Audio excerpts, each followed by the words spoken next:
What's up? Welcome back.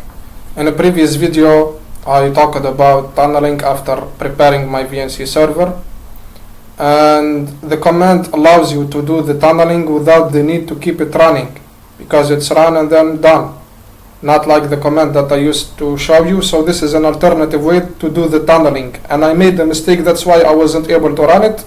The mistake was in the spelling of the username, my VNC server username.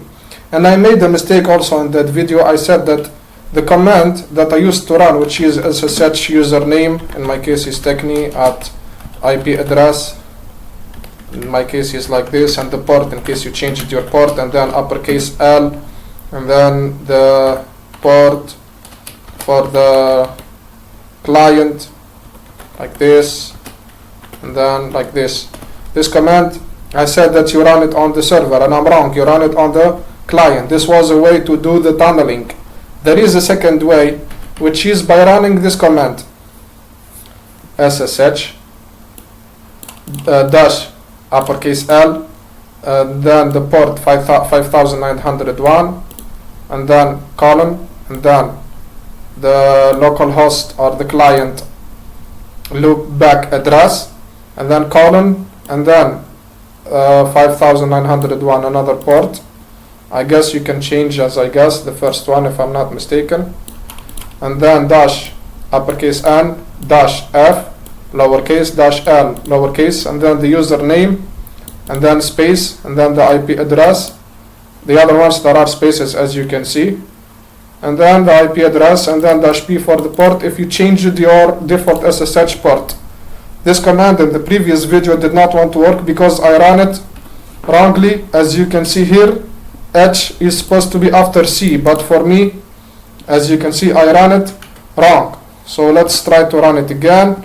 You put your username password, your user password, and then it's already in use because I did run this command, and it's running. It's run correctly, and I don't need to keep it running. The first command, which is this one, that I used to make the tunneling through SSH for VNC, you need to keep it running. It's going to connect you through SSH, and you need to keep it running. You should not exit. But this one, you don't need it. So if in case you don't want to have so many tabs for your terminal, this can be a good option for you.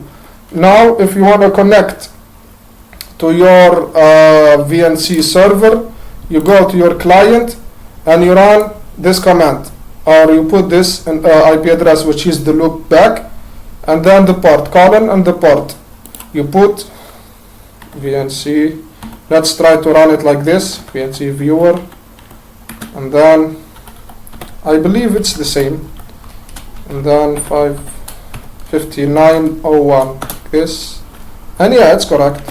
So this was an alternative way without the need to keep your SSH. Yeah, it's wrong. Without the need to keep your SSH connection on. It just connects once, prepare the tunnel for you without keeping running, with the difference that you're gonna see, and you'll be able to connect.